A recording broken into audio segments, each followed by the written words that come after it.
ਹਮਦਰ TV ਦੇਖਣ ਵਾਲੇ ਸਾਰੇ ਦਰਸ਼ਕਾਂ ਦਾ ਮੈਂ ਨਵਦੀਪ ਕੌਰ ਨਿੱਘਾ ਸਵਾਗਤ ਕਰਦੀ ਹਾਂ। ਅੱਜਕੱਲ ਸਾਡੇ ਸਮਾਜ ਦੇ ਵਿੱਚ ਇੱਕ ਚੀਜ਼ ਕਾਫੀ ਜ਼ਿਆਦਾ ਪ੍ਰਚਲਿਤ ਹੋ ਗਈ ਹੈ। ਬੇਸ਼ੱਕ ਅਸੀਂ 21ਵੀਂ ਸਦੀ ਦੇ ਵਿੱਚ ਆ, 22ਵੀਂ ਸਦੀ ਆਉਣ ਵਾਲੀ ਹੈ, ਪਰ ਫਿਰ ਵੀ ਸਾਡਾ ਦਿਮਾਗ ਜੋ ਹੈ ਜਾਂ ਆਲੇ ਦੁਆਲੇ ਦੇ ਵਾਤਾਵਰਣ ਨੇ ਸਾਨੂੰ ਅੱਜ ਤੋਂ ਕਾਫੀ ਸਮਾਂ ਪਿੱਛੇ ਲਿਆ ਕੇ ਖੜਾ ਕਰ ਦਿੱਤਾ ਹੈ। ਉਸ ਦਾ ਕਾਰਨ ਇਹ ਹੈ ਕਿ ਇੱਕ ਸਮਾਂ ਸੀ ਜਦੋਂ ਕਿਹਾ ਜਾਂਦਾ ਸੀ ਕਿ ਮਿੱਥ ਕਥਾਵਾਂ ਹੁੰਦੀਆਂ ਸਨ, ਮਿੱਥ ਕਹਾਣੀਆਂ ਹੁੰਦੀਆਂ ਸਨ, ਬੱਚਿਆਂ ਨੂੰ ਡਰਾਇਆ ਜਾਂਦਾ ਸੀ ਜਾਂ ਸਮਝਾਉਣ ਦੀ ਕੋਸ਼ਿਸ਼ ਕੀਤੀ ਜਾਂਦੀ ਸੀ। ਪਰ ਅਜੋਕੇ ਯੁੱਗ ਦੇ ਵਿੱਚ ਉਹ ਕਥਾਵਾਂ ਹੋ ਗਈਆਂ, ਚਾਹੇ ਉਹ ਕਹਾਣੀਆਂ ਹੋ ਗਈਆਂ, ਅਜੋਕੇ ਸਮੇਂ ਦੇ ਵਿੱਚ ਉਸ ਨੂੰ ਭੂਤਾਂ, ਪ੍ਰੇਤਾਂ, ਜਾਦੂ, ਟੂਣਿਆਂ ਦੇ ਨਾਲ ਜੋੜ ਕੇ ਵੇਖਿਆ ਜਾ ਰਹੀ ਹੈ।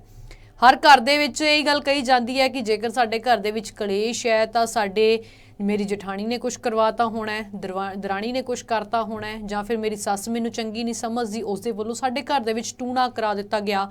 ਕਈ ਲੋਕਾਂ ਦੇ ਤਾਂ ਇਹ ਵੀ ਗੱਲਾਂ ਆਉਂਦੀਆਂ ਨੇ ਕਿ ਜੇਕਰ ਮੇਰੇ ਹਸਬੈਂਡ ਦੀ ਡੈਥ ਹੋ ਗਈ ਹੈ, ਉਸ ਦੇ ਲਈ ਵੀ ਕਿਸੇ ਸਾਡੇ ਗੁਆਂਢਣ ਨੇ ਟੂਣਾ ਕਰਤਾ ਹੋਣਾ ਹੈ। ਤਾਂ ਅੱਜ ਕੱਲ੍ਹ ਇਹ ਭੂਤ ਪ੍ਰੀਤ ਹੋ ਗਏ, ਟੂਣੇ ਮਾਣੇ ਹੋ ਗਏ, ਧਾਗੇ ਤਵੀਤ, ਇਹ ਕਾਫੀ ਜ਼ਿਆਦਾ ਪ੍ਰਚਲਿਤ ਹੋ ਰਹੇ ਨੇ ਤੇ ਲੋਕ ਵੀ ਨਾ ਚਾਹੁੰਦੇ ਹੋਏ ਵੀ ਇਸ ਦਾ ਸ਼ਿਕਾਰ ਹੋ ਰਹੇ ਨੇ, ਕਿਉਂਕਿ ਲੋਕਾਂ ਦੀ ਜ਼ਿੰਦਗੀ ਦੇ ਵਿੱਚ ਇੰਨੀਆਂ ਕੁ ਜ਼ਿਆਦਾ ਮੁਸ਼ਕਿਲਾਂ ਆ ਚੁੱਕੀਆਂ ਨੇ। ਪਹਿਲਾਂ ਕਿਹਾ ਜਾਂਦਾ ਸੀ ਕਿ ਜੋ ਘਰ ਹੁੰਦਾ ਹੈ ਉਹ ਦੀਵਾਰਾਂ ਦੇ ਨਾਲ ਬਣਦਾ ਹੈ ਤੇ ਦੀਵਾਰ ਇੱਟ ਦੇ ਨਾਲ ਬਣਦੀ ਹੈ, ਪਰ ਅੱਜ ਕੱਲ੍ਹ ਜਦੋਂ ਇੱਕ ਦੀਵਾਰ ਦੇ ਵਿੱਚੋਂ ਇੱਕ ਇੱਟ ਕੱਢਦੇ ਆ ਤੇ ਉਸ ਇੱਟ ਦੇ ਨਾਲ ਅੱਜ ਸਾਡੇ ਪੰਜਾਬ ਦੀ ਇਤਰਾਜ਼ਦੀ ਬਣ ਗਈ ਹੈ ਕਿ ਇੱਕ ਪਖੰਡੀ ਬਾਬਾ ਨਿਕਲ ਕੇ ਸਾਹਮਣੇ ਆਉਂਦਾ ਜੋ ਕਿ ਆਪਣਾ ਵਧੀਆ ਲਾਈਫ ਚਲਾਉਣ ਦੇ ਲਈ ਲੋਕਾਂ ਨੂੰ ਗੁੰਮਰਾਹ ਕਰ ਰਿਹਾ, ਲੱਖਾਂ ਪੈਸੇ ਠੱਗ ਰਿਹਾ। ਕਿ ਅਸਲ ਦੇ ਵਿੱਚ ਇਹ ਭੂਤ ਪ੍ਰੇਤ ਹੁੰਦੇ ਨੇ, ਕਿ ਅਸਲ ਦੇ ਵਿੱਚ ਇਹ ਟੂਣੇ ਮਾਣੇ ਅਸਰ ਕਰਦੇ ਨੇ, ਕਿ ਅਸਲ ਦੇ ਵਿੱਚ ਹੀ ਧਾਗੇ ਤਵੀਤਾਂ ਦੇ ਨਾਲ ਲੋਕਾਂ ਦਾ ਇਲਾਜ ਹੋ ਜਾਂਦਾ ਹੈ। ਇਹ ਸਾਰੀਆਂ ਗੱਲਾਂ ਤੇ ਗੱਲਬਾਤ ਕਰਨ ਦੇ ਲਈ ਸਾਡੇ ਨਾਲ ਅੱਜ ਸਟੂਡੀਓ ਦੇ ਵਿੱਚ ਮੌਜੂਦ ਨੇ Randeep Singh ji, RS counselling service ਤੋਂ, ਜਿਨ੍ਹਾਂ ਨੂੰ 14 ਸਾਲਾਂ ਦੀ ਮੁਹਾਰਤ ਹਾਸਲ ਹੈ, ਜੋ ਲਗਾਤਾਰ ਲੋਕਾਂ ਦੀਆਂ ਇਸ ਤਰ੍ਹਾਂ ਦੀਆਂ ਪਰੇਸ਼ਾਨੀਆਂ ਨੂੰ ਹੱਲ ਕਰਦੇ ਨੇ। ਤਾਂ ਰਣਦੀਪ ਜੀ, ਸਵਾਗਤ ਹੈ ਹਮਦਰ ਟੀਵੀ ਤੇ। ਸਤਿ ਸ਼੍ਰੀ ਅਕਾਲ ਜੀ, thank you very much. Randeep ਜੀ, ਮੈਂ ਜੀ ਪਹਿਲਾਂ ਵੀ ਕਿਹਾ ਕਿ ਆਖਿਰਕਾਰ ਇਹ ਸਾਡੀ ਤਰਾਜ਼ਦੀ ਬਣ ਗਈ ਹੈ ਕਿ ਲੋਕ ਚਾਹੁੰਦੇ ਵੀ ਨਹੀਂ ਇਹਨਾਂ ਚੀਜ਼ਾਂ 'ਚ ਫਸਣਾ, ਪਰ ਫਿਰ ਵੀ ਫਸ ਜਾਂਦੇ ਨੇ। ਜਿੱਥੇ ਦੇਖੀਏ ਕੋਈ ਮਾੜੀ ਜਿਹੀ ਮੁਸ਼ਕਿਲ ਆਈ, ਭੈਣੇ ਉਹ ਫਲਾਣਾ ਬਾਬਾ ਹੈਗਾ, ਆਪਾਂ ਉਹਦੇ ਕੋਲ ਜਾਂਦੇ ਆ, ਮੇਰਾ ਮੁੰਡਾ ਹੋ ਗਿਆ, ਫਲਾਣੇ ਦੇ ਕੁੜੀ ਹੋ ਗਈ, ਚਲੋ ਚੱਲੀਏ। ਇਹ ਕਿੱਥੋਂ ਸ਼ੁਰੂ ਹੋਇਆ ਵੀ ਅੱਜ ਗੁਰੂਆਂ ਪੀਰਾਂ ਦੀ ਧਰਤੀ ਦੇ ਉੱਤੇ ਥਾਂ ਥਾਂ ਤੇ ਪਖੰਡੀ ਬਾਬਿਆਂ ਦੇ ਡੇਰੇ ਬਣ ਗਏ ਨੇ? ਦੇਖੋ, ਜਿਹੜਾ ਸਿਸਟਮ ਹੈ ਨਾ ਜ਼ਿੰਦਗੀ ਦਾ, ਅਸਲ 'ਚ ਲੋਕਾਂ ਦਾ ਕੀ ਹੋ ਗਿਆ, ਇਹ ਕੁਦਰਤ ਤੋਂ ਟੁੱਟ ਚੁੱਕੇ ਨੇ, ਗਿਆਨ ਤੋਂ ਹੀਣੇ ਹੋ ਚੁੱਕੇ ਹੈ, ਅਵੇਅਰਨੈਸ ਨਹੀਂ ਰਹੀ। ਕਿਉਂਕਿ ਦੇਖੋ, ਮੈਂ ਇੱਕ ਚੀਜ਼ ਸਮਝਦਾ ਹੁੰਦਾ ਹਮੇਸ਼ਾ, ਮੈਂ ਕਿਹਾ ਜੇ ਗੁਰੂ ਨਾਨਕ ਸਾਹਿਬ ਨਾ ਆਉਂਦੇ, ਜੇ ਉਹ ਨਾ ਆਉਂਦੇ ਤਾਂ ਫੇਰ ਸਾਡੀ ਕੀ ਦੁਰਦਸ਼ਾ ਹੋਣੀ ਸੀਗੀ। ਇਹ ਚੀਜ਼ ਸਿੱਖੋ ਵੀ ਅੱਜ ਗੁਰੂ ਨਾਨਕ ਦੀ ਫਿਲਾਸਫੀ ਹੋਣ ਦੇ ਬਾਵਜੂਦ ਵੀ ਸਾਡਾ ਇੰਨਾ ਕੁ ਬੁਰਾ ਹਾਲ ਹੈ, ਮਾੜੀ ਮਾੜੀ ਚੀਜ਼ ਤੋਂ ਅਸੀਂ ਡਰਦੇ ਰਹਿੰਦੇ ਹਾਂ। ਛੋਟੇ ਛੋਟੇ ਵਹਿਮ ਨੂੰ ਅਸੀਂ ਐਡੇ ਹਾਈ ਲੈਵਲ ਤੇ ਲੈ ਜਾਂਦੇ ਆ ਵੀ ਉਹ ਅਸੀਂ ਦੋਸ਼ ਮੜਨੇ ਸ਼ੁਰੂ ਕਰ ਦਿੰਦੇ ਆ ਇੱਕ ਦੂਸਰੇ ਦੇ ਉੱਤੇ, ਵੀ ਤੇਰੇ ਕਰਕੇ ਮੇਰਾ ਇਹ ਨੁਕਸਾਨ ਹੋ ਗਿਆ, ਤੇਰੇ ਕਰਕੇ ਸਾਡੇ ਘਰ 'ਚ ਕਲੇਸ਼ ਹੈ, ਫਲਾਣੇ ਦੇ ਟੂਣੇ ਕਰਕੇ ਫਲਾਣਾ ਦਾ ਕੰਮ ਬਰਬਾਦ ਹੋ ਗਿਆ। ਇੱਕ ਚੀਜ਼ ਮੈਂ ਤੁਹਾਨੂੰ ਸਿੱਧੀ ਤੌਰ ਤੇ ਕਹਿ ਦੇਵਾਂ, ਕਿਸੇ ਦੇ ਕਰਨ ਨਾਲ ਕੁਛ ਨਹੀਂ ਹੁੰਦਾ। ਕੋਈ ਜਿੰਨੇ ਮਰਜ਼ੀ ਟੂਣੇ ਕਰ ਦੇਵੇ, ਤੁਹਾਡੇ ਭਾਵੇਂ ਘਰ ਸਾਰਾ ਕੀਲ ਦੇਵੇ ਆਲੇ ਦੁਆਲੇ ਬਾਹਰੋਂ, ਪਰ ਜੇ ਤੁਹਾਡੀ ਇੰਟੈਂਸ਼ਨਸ ਕੁਦਰਤੀ ਨੇ ਨਾ, ਮਤਲਬ ਕਿ ਨੇਚਰ ਦੇ ਅਕੋਰਡਿੰਗ ਨੇ, ਉਹਦੇ ਲਾਜ਼ ਤੁਸੀਂ ਫੋਲੋ ਕਰਦੇ ਨੇ, ਵਧੀਆ ਇਨਸਾਨ ਤੁਸੀਂ, ਉਹ ਤੁਹਾਡਾ ਰਾਈ ਜਿੰਨਾ ਵੀ ਤੁਹਾਡਾ ਨੁਕਸਾਨ ਨਹੀਂ ਕਰ ਸਕਦਾ। ਬਾਕੀ ਜਿਹੜੀਆਂ ਚੀਜ਼ਾਂ ਨੇ ਭੂਤ ਪ੍ਰੇਤਾਂ ਦੀਆਂ, ਦੇਖੋ ਇਹ ਸਭ ਕੁਝ ਹੈਗਾ। ਕਈ ਕੋਟ ਭੂਤ ਪ੍ਰੇਤ ਸੁਕਰ ਮ੍ਰਿਗਾਜ, ਗੁਰੂ ਅਰਜਨ ਸਾਹਿਬ ਮਹਾਰਾਜ ਸੁਖਮਨੀ ਸਾਹਿਬ ਸਮਝਾਉਂਦੇ ਨੇ ਵੀ ਬੜੀਆਂ ਜੂਨਾਂ ਨੇ ਇਹ ਜੀਆਂ, ਪਰ ਭੂਤਾਂ ਦਾ ਸਾਡੇ ਨਾਲ ਕੋਈ ਲੈਣਾ ਦੇਣਾ ਨਹੀਂ ਹੈਗਾ। ਜਿਵੇਂ ਇਨਸਾਨ ਹੈ ਇੱਕ ਵੱਖਰੀ ਫਾਰਮ ਹੈ, ਜਾਨਵਰ ਇੱਕ ਵੱਖਰੇ ਫਾਰਮ ਹੈ, ਤੇ ਇਦਾਂ ਹੀ ਭੂਤ ਪ੍ਰੇਤ ਨੇ ਜਿਹੜੇ ਉਹ ਇੱਕ ਡਿਫਰੈਂਟ ਵਰਲਡ 'ਚ ਰਹਿੰਦੇ ਆ, ਉਹਨਾਂ ਦੀ ਆਪਣਾ ਸਿਸਟਮ ਹੈ। ਸਾਡੇ ਨਾਲ ਉਹਨਾਂ ਦਾ ਇੰਟਰੈਕਸ਼ਨ ਨਹੀਂ ਹੁੰਦਾ ਹੈਗਾ, ਨਾ ਹੀ ਹੁੰਦਾ, ਨਾ ਹੀ ਉਹਨਾਂ ਨੂੰ ਲੋੜ ਹੈਗੀ ਹੈ। ਬਾਕੀ ਤਾਂ ਇਹ ਬਣੀਆਂ ਬਣਾਈਆਂ ਚੀਜ਼ਾਂ ਨੇ। ਦੇਖੋ, ਪੈਸਾ ਜਿੰਨਾ ਮਰਜ਼ੀ ਕਮਾ ਲਓ, ਡਰਾ ਕੇ, ਕੋਈ ਕਮੀ ਨਹੀਂ ਹੈਗੀ, ਉਪਾਅ ਕਰਨੇ ਆ ਜਾਂ ਕੁਝ ਵੀ ਕਰਨਾ ਹੈ, ਪਰ ਜਿਹੜਾ ਮੇਨ ਮਕਸਦ ਹੈ ਆਪਣਾ, ਜਿਹੜਾ ਮੇਰਾ ਮੇਨ ਮਕਸਦ ਇਹ ਹੈ ਵੀ ਤੁਹਾਨੂੰ ਇੰਨਾ ਅਵੇਅਰ ਕਰ ਦੇਣਾ ਹੈ ਵੀ ਤੁਹਾਡੇ ਅੰਦਰੋਂ ਡਰ ਦਾ ਜੰਮੇ ਕਿੱਲਾ ਕੱਢ ਕੇ ਬਾਹਰ ਸੁੱਟਦਾ ਨਾ, ਤੁਹਾਨੂੰ ਲੱਗੇ ਤੁਸੀਂ ਆਪਣੇ ਆਪ ਨੂੰ ਇੱਕ ਹਿਊਮਨ ਬੀਇੰਗ ਨਾ ਸਮਝੋ, ਇੱਕ ਆਮ ਬੰਦਾ ਨਾ ਸਮਝੋ, ਤੁਸੀਂ ਕੁਦਰਤ ਤੋਂ, ਜਿਹੜਾ ਮਨੁੱਖ ਹੈ ਆਪਣੇ ਆਪ 'ਚ ਰੱਬ ਹੈ। ਫਿਰ ਤੁਸੀਂ ਮੈਨੂੰ ਇੱਕ ਚੀਜ਼ ਦੱਸੋ, ਅਸੀਂ ਹਮੇਸ਼ਾ ਨਾ ਇੱਕ ਚੀਜ਼ ਸੁਣਦੇ ਆਉਂਦੇ ਆ ਵੀ ਇਹਦੇ ਵਿੱਚ ਆਤਮਾ ਹੁੰਦੀ ਹੈ, ਕਹਿੰਦੇ ਹਨਾ ਆਪਾਂ ਹਮੇਸ਼ਾ ਵੀ ਇਹਦੇ ਵਿੱਚ ਭੂਤ ਆ ਗਿਆ। ਨਾਲੇ ਤਾਂ ਦੁਨੀਆ ਦੇ ਸਾਰੇ ਧਰਮ ਗ੍ਰੰਥ ਇੱਕ ਗੱਲ ਕਹਿੰਦੇ ਆ ਵੀ ਇਹ ਸਰੀਰ ਦੇ ਵਿੱਚ ਰੱਬ ਦੀ ਜੋਤ ਹੈ। ਫਿਰ ਇੱਕ ਚੀਜ਼ ਦੱਸੋ, ਜਿੱਥੇ ਰੱਬ ਬੈਠਾ ਉਹਦੇ ਵਿੱਚ ਭੂਤ ਵੜ ਜਾਊਗਾ? ਇੱਕ ਮਿਆਨ 'ਚ ਦੋ ਤਲਵਾਰਾਂ ਰਹਿ ਜਾਣਗੀਆਂ? ਨਹੀਂ ਹੁੰਦੀਆਂ। ਮੈਂ ਬਹੁਤ ਪ੍ਰੈਕਟੀਕਲ ਚੀਜ਼ਾਂ ਦੇਖੀਆਂ ਨੇ, ਤਾਂ ਇਹ ਆ ਕੇ ਸ਼ੋਜ਼ ਦੇ ਉੱਤੇ ਮੈਂ ਦੱਸਣ ਲੱਗਿਆ ਵੀ ਐਵੇਂ ਵਹਿਮ 'ਚ ਨਾ ਪਿਆ ਕਰੋ। ਤੁਹਾਨੂੰ ਕਿਸੇ ਨੇ ਕਸਰ ਨਹੀਂ ਕਰਾਈ, ਤੁਹਾਨੂੰ ਕਿਸੇ ਨੇ ਕੁਛ ਟੂਣਾ ਮਾਣਾ ਨਹੀਂ ਕਰਿਆ। ਉਹ ਆਪਣੇ ਵੱਲੋਂ ਜਿੰਨੇ ਮਰਜ਼ੀ ਕਰਮ ਕਾਂਡ ਕਰੀ ਜਾਵੇ, ਉਹ ਤਾਂ ਛੋਟੇ ਬੱਚੇ ਨੂੰ ਟੋਏ ਦੇਣ ਦੇ ਬਰਾਬਰ, ਤੂੰ ਇਹਨਾਂ ਖੇਲੀ ਜਾ। ਬਿਲਕੁਲ। ਹੁਣ ਛੋਟਾ ਬੱਚਾ ਸਮਝੇ ਮੈਂ ਕੀ ਕਰ, ਪਤਾ ਨਹੀਂ ਮੈਂ ਕੀ ਕਰੀ ਜਾਂਦਾ, ਕਿੱਡੀਆਂ ਕੁ ਵੱਡੀਆਂ ਮਾਂ ਪਿਓ ਦਾ ਪਤਾ ਵੀ ਤਾਂ ਨਿਆਣਾ ਖੇਲਦਾ, ਖੇਲੀ ਜਾਣ ਦੇ। ਇਦਾਂ ਹੀ ਮੈਂ ਕਹਿੰਦਾ ਨਾ, ਜਿਹੜਾ ਬੰਦਾ ਤੂੰ ਟੂਣੇ ਮਾਣੇ ਕਰਦਾ, ਕੋਈ ਸਿਆਣਿਆਂ ਕੋਲ ਜਾਂਦਾ, ਉਹਨੂੰ ਜਾਈ ਜਾਣ ਦੋ, ਉਹਨੂੰ ਬਿਜ਼ੀ ਰਹਿਣ ਦੋ ਆਪਣੇ ਕੰਮ। ਤੁਸੀਂ ਆਪਣੇ ਕੰਮ ਤੇ ਫੋਕਸ ਰੱਖੋ। ਇੱਕ ਨਾ ਬੜੀ ਚੀਜ਼ਾਂ ਨੇ ਵੀ ਹਰ ਸ਼ਹਿਰ ਦੇ ਵਿੱਚ ਕੋਈ ਨਾ ਕੋਈ ਨਾ ਕਰਨ ਕਰਾਉਣ ਵਾਲਾ ਹੁੰਦਾ, ਬੜਾ ਮਸ਼ਹੂਰ ਹੁੰਦਾ ਉਹ ਵੀ ਉਹਦੇ ਫਲਾਣੇ ਦੇ ਜਾਓ, ਚੀਜ਼ਾਂ ਕਰਕੇ ਦਿੰਦਾ, ਫਿਰ ਉਹਦਾ ਬੰਨ ਦਾਂਗੇ ਆਪਾਂ ਕੰਮ, ਏਦਾਂ ਹੋ ਜੂ। ਬੜੇ ਏਦਾਂ ਦੇ ਕੇਸ ਆਉਂਦੇ ਆ ਜੀ। ਤੇ ਮੈਂ ਕਹਿੰਦਾ ਵਾਹਿਗੁਰੂ ਵੀ ਇਹ ਵਿਚਾਰਿਆਂ ਦਾ ਕਿੰਨੇ ਕੁ ਵਿਚਾਰੇ ਛੋਟਾ ਸੋਚਦੇ ਆ ਇਹ। ਜਿਹੜੀ ਕੁਦਰਤ ਆ ਨਾ, ਕੁਦਰਤ ਇੱਕ ਹੁਣ ਚਲੋ ਸਾਰੀ ਚੀਜ਼ਾਂ ਛੱਡੋ, ਹੁਣ ਮੈਂ ਪ੍ਰੈਕਟੀਕਲ ਹੋਰ ਸਮਝਾਈਏ। ਕੋਵਿਡ ਆ ਗਿਆ, ਕੋਵਿਡ ਨੂੰ ਕੋਈ ਬੰਨ ਸਕਿਆ? ਕੋਈ ਟੂਣਾ ਮਾਣਾ ਚੱਲਿਆ ਦੇ ਅੱਗੇ? ਕੁਛ ਨਹੀਂ ਚੱਲਦਾ, ਕਿਉਂਕਿ ਜਿੱਥੇ ਰੱਬ ਦਾ ਜਿਹੜਾ ਸਰਕਲ ਆ ਨਾ, ਇਹਨੂੰ ਕੋਈ ਨਹੀਂ ਤੋੜ ਸਕਦਾ। ਅਸੀਂ ਵੀ ਉਹ ਚੋਂ ਹੀ ਪੈਦਾ ਹੋਏ ਹੋਏ ਆ। ਅਸੀਂ ਆਪਣੇ ਆਪ, ਆਪਣੀ ਪਛਾਣ ਅਸੀਂ ਭੁੱਲ ਗਏ। ਗੁਰੂ ਨਾਨਕ ਸਮਝਾਉਂਦਾ, ਕਹਿੰਦਾ ਮਨ ਤੂੰ ਜੋਤ ਸਰੂਪ ਹੈ, ਆਪਣਾ ਮੂਲ ਪਛਾਣ। ਹੁਣ ਕਿਹੜੇ ਮਨ ਨੂੰ ਕਹਿੰਦੇ? ਦੂਸਰੇ ਦੇ ਮਨ ਨੂੰ ਥੋੜੀ ਕਹਿੰਦੇ, ਉਹ ਆਪਣੇ ਮਨ ਨੂੰ ਕਹਿ ਰਹੇ ਆ ਵੀ ਤੂੰ ਕਿਉਂ। ਫਿਰ ਮੈਂ ਆਪਣੇ ਆਪ ਨੂੰ ਕਹਿੰਦਾ, ਰਣਦੀਪ ਸਿੰਘ ਤੂੰ ਕਿਉਂ ਡਰਦਾ ਹੈ? ਤੂੰ ਤਾਂ ਜੋਤ ਹੈ, ਤੇਰੇ ਉੱਤੇ ਕਿਹੜੇ ਟੂਣੇ ਦਾ ਅਸਰ ਹੋਣਾ ਜਾਂ ਕਿਹੜੇ ਧਾਗੇ ਤਵੀਤ ਦਾ ਅਸਰ ਹੋਣਾ? ਤੇਰੇ ਤੇ ਕਿਸੇ ਚੀਜ਼ ਦਾ ਅਸਰ ਨਹੀਂ ਹੋਣਾ, ਕਿਉਂਕਿ ਤੂੰ ਇੱਕ ਪਿਓਰ ਸੋਲ ਹੈ। ਤੇ ਜੇ ਤੇ ਭੂਤ ਆ ਵੀ ਗਿਆ, ਭੂਤ ਆ ਕੇ ਕੀ ਕਹੂਗਾ ਤੈਨੂੰ? ਉਹ ਭੂਤ ਦਾ ਕੰਮ ਡਰਾਉਣਾ ਨਹੀਂ ਹੈਗਾ, ਉਹ ਆਪਣੀ ਡਿਫਰੈਂਟ ਲਾਈਫ ਆ ਨਾ, ਉਹ ਚ ਜੀ ਰਹੇ ਨੇ। ਹੁਣ ਵੀ ਸ਼ਾਇਦ ਆਪਾਂ ਬੈਠੇ ਆ ਉਰੇ ਕੋਈ ਚੀਜ਼ਾਂ ਫਿਰਦੀਆਂ ਹੋਣੀਆਂ, ਪਰ ਸਾਡੇ ਨਾਲ ਕੋਈ ਲੈਣਾ ਦੇਣਾ ਹੀ ਨਹੀਂ ਹੈਗਾ ਉਹਨਾਂ ਦਾ। ਉਹ ਆਪਣਾ ਵਰਲਡ ਚ ਜੀ ਰਿਹਾ, ਅਸੀਂ ਆਪਣੇ ਚ ਜੀ ਰਹੇ। ਡਰਿਆ ਨਾ ਕਰੋ, ਕੁਛ ਨਹੀਂ ਹੈਗਾ। ਕਿਸੇ ਨੂੰ ਕੋਈ ਪ੍ਰੋਬਲਮ ਆਉਂਦੀ ਹੈ, ਮੇਰਾ ਨੰਬਰ ਥੱਲੇ ਡਿਸਪਲੇ ਹੁੰਦਾ, ਤੇ ਮੈਨੂੰ ਜਦ ਮਰਜ਼ੀ ਕੰਟੈਕਟ ਕਰੋ, ਕਿਉਂਕਿ ਮੇਰਾ ਜਿਹੜਾ ਮੇਨ ਮਕਸਦ ਤੁਹਾਡੇ ਦਿਮਾਗ ਦੇ ਵਿੱਚੋਂ ਨਾ, ਜਿਹੜਾ ਦਿਮਾਗ ਸੋਚਣ ਸ਼ਕਤੀ, ਉਹਦੇ ਵਿੱਚ ਜਿਹੜਾ ਡਰ ਬੈਠ ਗਿਆ, ਉਹਨੂੰ ਬਾਹਰ ਕੱਢਣਾ। ਜਿੱਦਣ ਇਹ ਨਿਕਲ ਗਿਆ, ਸਭ ਕੁਝ ਹੀ ਠੀਕ ਹੈ। ਇੱਕ ਮੇਰੇ ਕੋਲ ਕੇਸ ਆਇਆ ਜੀ, ਇੰਗਲੈਂਡ ਤੋਂ ਸੀਗਾ। ਉਹ ਬੰਦਾ ਗੁਰਸਿੱਖ ਸੀਗਾ, ਬਹੁਤ ਵਧੀਆ ਸੀਗਾ, ਪਾਠ ਬਾਣੀ ਪੜ੍ਹਨ ਵਾਲਾ। ਉਹ ਕਹਿੰਦਾ ਜਦ ਮੈਂ ਸੌਂਦਾ ਨਾ, ਬੜਿਆਂ ਨੂੰ ਪ੍ਰੋਬਲਮ ਹੈ, ਜਦੋਂ ਕਹਿੰਦਾ ਮੈਂ ਸੌਂਨਾ, ਮੈਨੂੰ ਨਾ ਬੜੀਆਂ ਜਾਨਵਰ, ਗੰਦੇ ਗੰਦੇ ਜਾਨਵਰ ਦਿਖਦੇ ਵੀ ਆਲੇ ਦੁਆਲੇ ਘੁੰਮਦੇ ਨੇ ਮੇਰੇ, ਮਗਰਮੱਛ, ਸਰਾਲ, ਸੱਪ, ਸ਼ੇਰ, ਵੀ ਮੈਨੂੰ ਡਰ ਲੱਗਦਾ, ਨੀਂਦ ਨਹੀਂ ਆਉਂਦੀ। ਤੇ ਨਾ ਫਿਰ ਮੈਂ ਇਹੋ ਜਿਹਾ 2-3 ਜਣਿਆਂ ਨੇ ਹੋਰ ਮੈਨੂੰ ਦੱਸਿਆ। ਫਿਰ ਮੈਨੂੰ ਪੁੱਛਿਆ, ਮੈਂ ਕਿਹਾ ਤੁਸੀਂ ਮੈਡੀਟੇਸ਼ਨ ਕਰਦੇ ਹੋ, ਸਿਮਰਨ ਕਰਦੇ ਹੋ ਤੁਸੀਂ? ਕਹਿੰਦੇ ਜੀ ਹਾਂ ਬਹੁਤ ਕਰਦੇ ਆ। ਮੈਂ ਕਿਹਾ ਘਬਰਾਉਣ ਦੀ ਲੋੜ ਨਹੀਂ ਹੈਗੀ। ਫਿਰ ਇਹ ਨਾ ਕੁਦਰਤੀ ਸਿਸਟਮ ਹੈ, ਇਹ ਲੈਵਲਸ ਨੇ। ਇਹ ਕੁਦਰਤ ਕੀ ਕਰਦੀ ਹੈ, ਜਿਹੜਾ ਬੰਦਾ ਮੈਡੀਟੇਸ਼ਨ ਸ਼ੁਰੂ ਕਰਦਾ ਨਾ, ਸਿਮਰਨ ਸ਼ੁਰੂ ਕਰਦਾ, ਵਾਹਿਗੁਰੂ, ਜਦੋਂ ਐਨਰਜੀਆਂ ਉੱਠਣ ਲੱਗਦੀਆਂ, ਅਸੀਂ ਨਾ ਜਿਹੜੀ ਨੌਨ ਐਗਜ਼ਿਸਟ ਚੀਜ਼ਾਂ ਨੇ, ਕੁਦਰਤ ਨਾਲ ਨਹੀਂ ਬਣੀਆਂ ਹੋਈਆਂ, ਉਹ ਤੋਂ ਅਸੀਂ ਟੁੱਟਣਾ ਸ਼ੁਰੂ ਹੋ ਜਾਂਦੇ ਨੇ, ਜਿਵੇਂ ਕਾਮ, ਕ੍ਰੋਧ, ਲੋਭ, ਮੋਹ, ਅਹੰਕਾਰ ਤੋਂ। ਜਦੋਂ ਅਸੀਂ ਇਹ ਚੀਜ਼ਾਂ ਤੋਂ ਟੁੱਟਦੇ ਹਾਂ, ਤਾਂ ਅਸੀਂ ਆਪਣੇ ਆਪ ਨੂੰ ਬੜਾ ਪਿਓਰ ਸਮਝਣ ਲੱਗ ਜਾਂਦੇ, ਮੈਂ ਠੀਕ ਹੈ, ਬਿਲਕੁਲ ਠੀਕ ਹੈ। ਮੈਡੀਟੇਸ਼ਨ ਜਿੰਨਾ ਵਧੀ ਜਾਊਗਾ, ਇੱਕ ਲੈਵਲ ਤੇ ਜਾ ਕੇ ਨਾ ਸਾਡਾ ਐਗਜ਼ਾਮ ਹੁੰਦਾ ਪਰਮਾਤਮਾ ਵੱਲੋਂ ਹੀ, ਵੀ ਦੇਖਿਆ ਕੀ ਕਰਦਾ ਹੈ, ਵੀ ਇੱਥੇ ਖੜ ਗਿਆ ਜਾਂ ਹੋਰ ਵਧੂਗਾ ਉੱਪਰ ਜਾਂ ਥੱਲੇ ਆਉਂਦਾ। ਇਹ ਜਸਟ ਰਸਤੇ ਦੀਆਂ ਹਰਡਲਸ ਨੇ। ਇਹ ਘਬਰਾਇਆ ਨਾ ਕਰੋ। ਜੇ ਇਹੋ ਜਿਹੀਆਂ ਚੀਜ਼ਾਂ ਤੁਹਾਨੂੰ ਦਿਖਦੀਆਂ ਨੇ, ਮੈਡੀਟੇਸ਼ਨ ਨਹੀਂ ਛੱਡਣਾ ਹੈਗਾ, ਬਾਕੀ ਇਹਨਾਂ ਤੋਂ ਨਹੀਂ ਡਰਨਾ। ਇਹ ਸਾਰਾ ਦਿਮਾਗ ਦਾ ਸਰਕਲ ਤਿਆਰ ਹੈ, ਇਹਦੇ ਵਿੱਚ ਹੀ ਸਾਰਾ ਕੁਝ ਪਿਆ। ਉਹ ਕਿਉਂ ਪਿਆ? ਮਤ ਵਿੱਚ ਰਤਨ ਜਵਾਹਰ ਮਾਣਕ, ਜੇ ਇੱਕ ਗੁਰ ਕੀ ਸਿੱਖ ਸੁਣੀ। ਇਹ ਦਿਮਾਗ ਦੇ ਵਿੱਚ ਇੰਨੀਆਂ ਕੀਮਤੀ ਸੋਚ ਪਈ ਹੈ, ਜਿਹਦੇ ਬਾਰੇ ਤੁਸੀਂ ਸੋਚ ਵੀ ਨਹੀਂ ਸਕਦੇ ਵੀ ਇਹ ਕੀ ਕੁਛ ਨਹੀਂ ਕਰ ਸਕਦਾ, ਕੀ ਕੁਛ ਤੁਹਾਨੂੰ ਦਿਖਾ ਨਹੀਂ ਸਕਦਾ, ਕੀ ਕੁਛ ਇਹ ਪ੍ਰਾਪਤੀਆਂ ਨਹੀਂ ਕਰ ਸਕਦਾ ਜ਼ਿੰਦਗੀ ਦੇ ਵਿੱਚ। ਸੋ ਬੈਟਰ ਹੈ ਆਪਾਂ ਥੋੜਾ ਜਿਹਾ ਨਾ ਵਧੀਆ ਸੋਚੀਏ, ਗੁਰਬਾਣੀ ਨੂੰ ਸਮਝੀਏ। ਕਿਸੇ ਵੀ ਧਰਮ ਦੇ ਤੁਸੀਂ ਬੰਦੇ ਹੋ, ਆਪਣੇ ਧਰਮ ਦੇ ਵਿੱਚ ਆਪਣੇ ਚੀਜ਼ਾਂ ਨੂੰ ਸਮਝਣੇ ਸ਼ੁਰੂ ਕਰੋ ਵੀ ਸਾਡੇ ਪੀਰ ਪੈਗੰਬਰ ਸਾਨੂੰ ਕੀ ਕਹਿ ਰਹੇ ਸੀ, ਵੀ ਇਹ ਚੀਜ਼ਾਂ ਸਾਡੇ ਲਈ ਨਹੀਂ ਹੈਗੀਆਂ। ਬਿਲਕੁਲ ਰਣਦੀਪ ਜੀ, ਇੱਕ ਨਾ ਅੱਜ ਕੱਲ ਸ਼ਬਦ ਨਾ ਬਹੁਤ ਜ਼ਿਆਦਾ ਪ੍ਰਚਲਿਤ ਹੈ ਵੀ ਸਾਡੇ ਬੱਚੇ 'ਚ ਕਸਰ ਆ ਗਈ, ਚਾਹੇ ਉਹ ਮੁੰਡਾ ਹੋਵੇ, ਚਾਹੇ ਕੁੜੀ ਹੋਵੇ, ਚਾਹੇ ਬਜ਼ੁਰਗ ਹੋਵੇ, ਚਾਹੇ ਕਿਸੇ ਵੀ ਵਰਗ ਦੇ ਲੋਕ ਨੇ ਨਾ, ਉਹ ਇਹ ਕਹਿੰਦੇ ਨੇ ਵੀ ਸਾਡੇ ਬੱਚੇ ਤੇ ਉੱਤੇ ਕਿਸੇ ਨੇ ਕੁਝ ਕਰਤਾ, ਕਸਰ ਆ ਗਈ, ਸਾਡੀ ਫਲਾਣੇ ਨਾਲ ਲਾਗ ਡਾਟ ਸੀ। ਹਾਲ ਹੀ ਦੇ ਵਿੱਚ ਮੈਂ ਇੱਕ ਮੋਹਾਲੀ ਦਾ ਕੇਸ ਤੁਹਾਡੇ ਨਾਲ ਡਿਸਕਸ ਕਰਦੀ ਹਾਂ ਵੀ ਉਸ ਘਰ ਦੇ ਵਿੱਚ 2 ਭੈਣਾਂ ਤੇ 1 ਭਰਾ ਸੀਗੀ, ਚਾਚੇ ਤਾਏ ਨਾਲ ਲਾਗ ਡਾਟ ਸੀ, ਜ਼ਮੀਨ ਦਾ ਰੌਲਾ ਸੀਗਾ। ਉਹ ਰੌਲਾ ਇਸ ਕਦਰ ਪੈ ਗਿਆ ਵੀ ਚਲੋ ਪਰਿਵਾਰ ਵੰਡਿਆ ਗਿਆ, ਅਲੱਗ-ਅਲੱਗ ਹੋ ਗਏ, ਜ਼ਮੀਨ ਦਾ ਜਾਇਦਾਦ ਦਾ ਵੰਡ ਵੰਡਈਆ ਵੀ ਹੋ ਗਿਆ। ਬਾਅਦ ਦੇ ਵਿੱਚ ਕੀ ਹੁੰਦਾ, ਉਹਨਾਂ ਦੀ ਵੱਡੀ ਕੁੜੀ ਨੂੰ ਨਾ ਰਾਤ ਨੂੰ ਸੁਪਨੇ ਦੇ ਵਿੱਚ ਜਿਵੇਂ ਗੰਦੇ ਸੁਪਨੇ ਆਉਣੇ, ਡਰਾਣਾ ਕਿਸੇ ਨੇ, ਤੇ ਅਚਾਨਕ ਦਿਨ ਦੇ ਵਿੱਚ ਵੀ ਉਹ ਕੁੜੀ ਨੇ ਕੀ ਕਰਨਾ ਵੀ ਆਪਣੇ ਮਾਂ ਨੂੰ ਗਾਲਾਂ ਕੱਢਣ ਲੱਗ ਜਾਣੀਆਂ, ਜਾਂ ਫਿਰ ਆਪਣੇ ਭਰਾ ਦਾ ਫੜ ਕੇ ਗਲਾ ਦੱਬ ਦੇਣਾ, ਜਾਂ ਇਦਾਂ ਦੀਆਂ ਹਰਕਤਾਂ ਕਰਨੀਆਂ। ਤਾਂ ਉਹਨਾਂ ਨੂੰ ਪਰਿਵਾਰ ਨਾਲ ਮੈਂ ਗੱਲ ਕੀਤੀ ਵੀ ਚੰਗੀ ਭਲੀ ਕੁੜੀ ਸੀ, ਇਹਨੂੰ ਕੀ ਹੋ ਗਿਆ?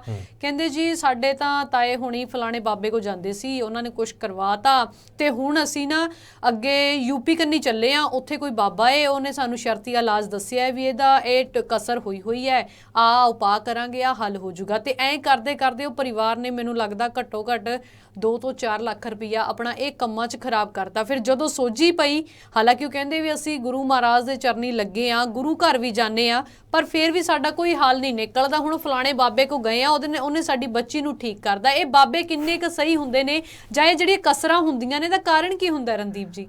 ਕਸਰਾਂ ਦਾ ਸਭ ਤੋਂ ਵੱਡਾ ਕਾਰਨ ਘਰ ਦੇ ਵਿੱਚ ਹੀ ਹੈ, ਘਰ ਦਾ ਮਾਹੌਲ ਹੈ, ਹੋਰ ਕੁਝ ਵੀ ਨਹੀਂ ਹੈਗਾ। ਜਿਹੜਾ ਛੋਟਾ ਬੱਚਾ ਹੁੰਦਾ ਨਾ, ਉਹ ਛੇਤੀ ਚੀਜ਼ਾਂ ਨੂੰ ਕੈਚ ਕਰਦੇ ਆ, ਜਿੰਨੀ ਜਲਦੀ ਕੈਚ ਕਰਦੇ ਆ ਉਨੀ ਛਾਪ ਉਹਨਾਂ ਦੇ ਦਿਮਾਗ ਤੇ ਛਪ ਜਾਂਦੀ ਹੈ। ਕਿਉਂਕਿ ਜਿੰਨੇ ਮੈਂ ਕੇਸ ਦੇਖ ਰਿਹਾ ਜਾਂ ਜਿੰਨੇ ਪੜ੍ਹ ਰਿਹਾ ਜਾਂ ਜਿੰਨੇ ਸੋਲਵ ਹੋ ਰਹੇ ਆ, ਉਹ ਸਾਰਿਆਂ ਦੇ ਵਿੱਚ ਘਰ ਦਾ ਹੀ ਸਿਸਟਮ ਬੱਚਿਆਂ ਦੇ ਉੱਤੇ ਹਾਵੀ ਹੁੰਦਾ ਹੈ, ਜਿਹੜਾ ਉਹਨਾਂ ਦੇ ਬਿਹੇਵੀਅਰ ਨੂੰ ਚੇਂਜ ਕਰਦਾ ਹੈ। ਕਿਉਂਕਿ ਜਦੋਂ ਨਾ ਤੁਸੀਂ ਕੋਈ ਬੁਰੀਆਂ ਚੀਜ਼ਾਂ ਦੇਖਦੇ ਹੋ, ਰੋਜ਼ ਘਰ ਦੇ ਵਿੱਚ ਸੁਣਦੇ ਹੋ, ਗਾਲੀ ਗਲੋਚ ਹੁੰਦਾ ਹੈ, ਉਹਦੇ ਨਾਲ ਕੀ ਹੁੰਦਾ, ਬੱਚੇ ਦੇ ਅੰਦਰ ਜਿਹੜਾ ਪਿਆਰ ਹੁੰਦਾ ਨਾ, ਸੁਭਾਅ ਹੁੰਦਾ, ਉਹ ਖਤਮ ਹੋਣਾ ਸ਼ੁਰੂ ਹੋ ਜਾਂਦਾ। ਉਹਨੂੰ ਗੁੱਸਾ ਆਉਣ ਲੱਗ ਜਾਂਦਾ ਹਰ ਚੀਜ਼ ਦੇ, ਛੋਟੀ ਛੋਟੀ ਚੀਜ਼ ਦੇ ਉੱਤੇ ਉਹਨੂੰ ਜਦੋਂ ਗੁੱਸਾ ਆਉਣ ਲੱਗ ਜਾਂਦਾ, ਘਰ ਦੇ ਕਹਿੰਦੇ ਵੀ ਇਹਨੂੰ ਪੱਕਾ ਕਿਸੇ ਨੇ ਕੁਝ ਕਰਾਤਾ। ਬਿਲਕੁਲ।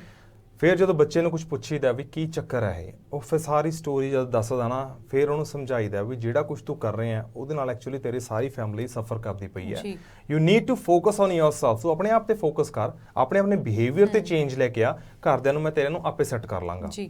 ਫਿਰ ਜਿਹੜੀ ਇੱਕ ਚੀਜ਼ ਆ, ਦੇਖੋ ਉਹਦਾ ਤਾਇਆ ਕੁਝ ਕਰਾਵੇ, ਉਹਦੀ ਮਾਸੀ ਕੁਝ ਕਰਾਵੇ, ਫਲਾਣਾ ਕੁਝ ਵੀ ਕਰਾਵੇ, ਪ੍ਰੈਕਟੀਕਲੀ ਇਹ ਕੰਮ ਨਹੀਂ ਕਰਦੇ। ਨਹੀਂ ਕਰਦੇ ਮੀਨਸ ਨਹੀਂ, ਮੈਂ ਲਿਖ ਕੇ ਵੀ ਦੇਣ ਨੂੰ ਤਿਆਰ ਹਾਂ, ਇਹ ਚੀਜ਼ਾਂ ਕੰਮ ਨਹੀਂ ਕਰਦੀਆਂ ਡੰਕੇ ਦੀ ਚੋਟ ਦੇ ਉੱਤੇ। ਕਿਉਂਕਿ ਜਿਹੜੇ ਬੰਦੇ ਚੀਜ਼ਾਂ ਕਰਦੇ ਨੇ ਨਾ, ਮੈਂ ਉਹਨਾਂ ਦੇ ਵਿੱਚ ਰਿਹਾ, ਮੈਂ ਦੇਖਿਆ ਵੀ ਉਹ ਕਿਵੇਂ ਕਰਦੇ ਆ। ਤੇ ਰੱਬ ਪਰਮਾਤਮਾ ਤੇ ਨਾਮ ਤੋਂ ਬਿਨਾ ਇਹ ਚੀਜ਼ਾਂ ਤੁਹਾਨੂੰ ਲੱਗਦਾ ਕੰਮ ਕਰਨਗੀਆਂ। ਜੇ ਅੱਜ ਵੀ ਕਿਸੇ ਦੇ ਘਰ ਦੇ ਵਿੱਚ ਕਿਸੇ ਨੂੰ ਲੱਗਦਾ ਮੇਰੇ ਪ੍ਰੋਬਲਮਸ ਨੇ ਤੇ ਉਹ ਫਲਾਣੇ ਬਾਬੇ ਕੋਲੋਂ ਠੀਕ ਹੋ ਜਾਣਗੀਆਂ, ਇਹ ਤੁਹਾਡਾ ਵਹਿਮ ਹੈ। ਕਿਉਂਕਿ ਗੁਰੂ ਗ੍ਰੰਥ ਸਾਹਿਬ ਮਹਾਰਾਜ, ਹੁਣ ਮੈਂ ਆਪਣੇ ਗੁਰੂ ਦੀ ਗੱਲ ਕਰਦਾ, ਕਿਉਂਕਿ ਮੈਨੂੰ ਉਹਨਾਂ ਨੇ ਸਿਖਾਇਆ ਸਾਰਾ ਕੁਝ, ਮੈਨੂੰ ਉਹਨਾਂ ਨੇ ਟ੍ਰੇਨਿੰਗ ਦਿੱਤੀ ਹੈ। ਜਦੋਂ ਤੁਸੀਂ ਗੁਰਦੁਆਰਾ ਸਾਹਿਬ ਜਾਂਦੇ ਆ ਨਾ, ਤੁਸੀਂ ਇੱਕ ਚੀਜ਼ ਇਹ ਸੋਚਿਆ ਕਰੋ ਵੀ ਅੰਦਰ ਗੁਰੂ ਗ੍ਰੰਥ ਸਾਹਿਬ ਦਾ ਪ੍ਰਕਾਸ਼ ਨਹੀਂ ਹੈਗਾ।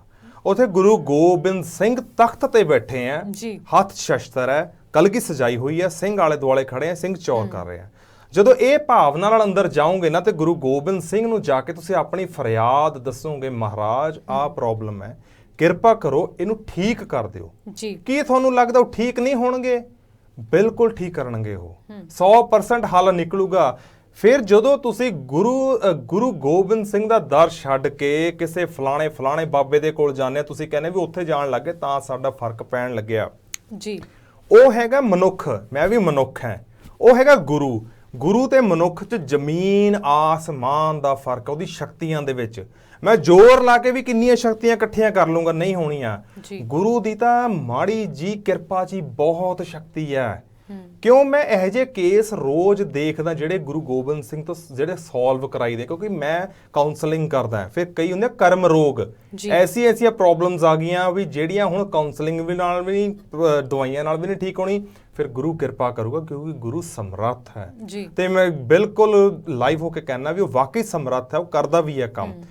ਭੂਤ ਪ੍ਰੇਤ ਜਿੰਨੀਆਂ ਵੀ ਚੀਜ਼ਾਂ ਹੈਗੀਆਂ ਨੇ, ਮੈਂ ਫੇਰ ਤੋਂ ਕਹਿ ਰਿਹਾ, ਆਪਣੇ ਨਾਲ ਇਹਨਾਂ ਦਾ ਕੋਈ ਲਿੰਕ ਅਪ ਨਹੀਂ ਹੈ। ਬਿਲਕੁਲ ਰਣਦੀਪ ਜੀ, ਇੱਕ ਮੇਰੇ ਜ਼ਿਹਨ ਦੇ ਵਿੱਚ ਹੋਰ ਸਵਾਲ ਆਉਂਦਾ ਹੈ ਵੀ ਕਈ ਨਾ ਘਰਾਂ ਦੇ ਵਿੱਚ ਇਹ ਗੱਲ ਹੁੰਦੀ ਹੈ ਵੀ ਪਾਣੀ ਨੂੰ ਨਾ ਦੇਵਤਾ ਕਿਹਾ ਜਾਂਦਾ ਹੈ। ਤਾਂ ਉਹ ਮੈਂ ਆਪਣੀ ਅੱਖੀ ਦੇਖਿਆ ਕੇਸ ਆ ਵੀ ਇੱਕ ਔਰਤ ਕੁੜੀ ਸੀਗੀ ਵੀ ਆਪਣੀ ਆਦਤ ਹੁੰਦੀ ਹੈ ਕਈਆਂ ਨੂੰ ਵੀ ਅੰਡਰਗਾਰਮੈਂਟਸ ਪਾ ਕੇ ਨਹਾਉਣਾ, ਜਾਂ ਕਈਆਂ ਦੀ ਹੁੰਦੀ ਹੈ ਵੀ ਉਤਾਰ ਕੇ ਨਹਾਉਣਾ। ਵੀ ਚਲੋ ਉਹਦੀ ਆਦਤ ਸੀ ਵੀ ਉਹ ਉਤਾਰ ਕੇ ਨਹਾਉਂਦੀ ਸੀ, ਤੇ ਉਹਨਾਂ ਦੇ ਘਰਦਿਆਂ ਨੇ ਕਹਿਣਾ ਵੀ ਤੂੰ ਕਿਉਂ ਉਤਾਰ ਕੇ ਰਹੀ ਹੈ, ਵੀ ਇਹ ਤੁਹਾਨੂੰ ਕੋਈ ਕਸਰ ਹੋ ਸਕਦੀ ਹੈ, ਪਾਣੀ ਦੇਵਤਾ ਹੁੰਦਾ ਹੈ।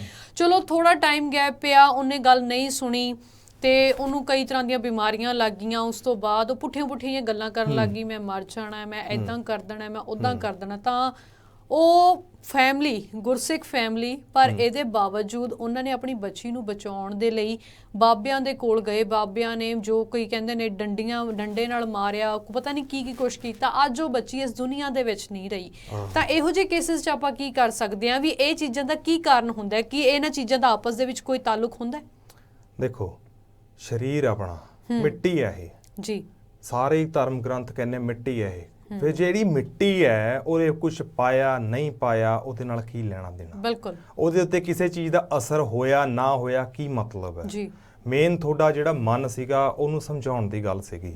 ਤੁਸੀਂ ਉਹਨੂੰ ਇੰਨਾ ਕੁ ਡਰਾਤਾ, ਮਨ ਨੂੰ ਇੰਨਾ ਵੀਕ ਕਰਤਾ ਵੀ ਉਹਦੀ ਇੱਛਾ ਸ਼ਕਤੀ ਉਹ ਖਤਮ ਹੋ ਗਈ ਅੱਗੇ ਡਿਸੀਜਨ ਲੈ ਕੇ ਮੂਵ ਔਨ ਹੋਣ ਦੀ ਜੀ।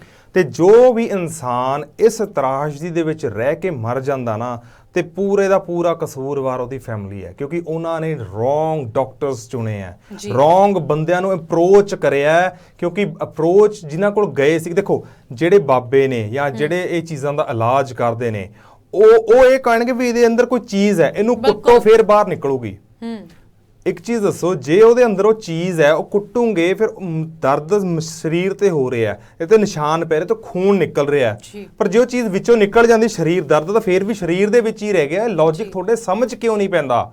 ਕਿਉਂ ਮੂਰਖਤਾ ਦਿਖਾਉਂਦੇ ਹੋ ਤੁਸੀਂ ਵੀ ਆਪਣਾ ਘਰ ਦਾ ਜੀ ਤੁਸੀਂ ਮਾਰ ਕੇ ਤੁਸੀਂ ਸੁੱਟ ਦਿੰਦੇ ਹੋ, ਤੇ ਜਿਹੜਾ ਜੀ ਪਿੱਛੇ ਤੁਸੀਂ ਅਰਦਾਸਾਂ ਕਰਦੇ ਰਹੇ ਹੋ ਵੀ ਸਾਨੂੰ ਦੇ ਪਰਮਾਤਮਾ। ਬਿਲਕੁਲ।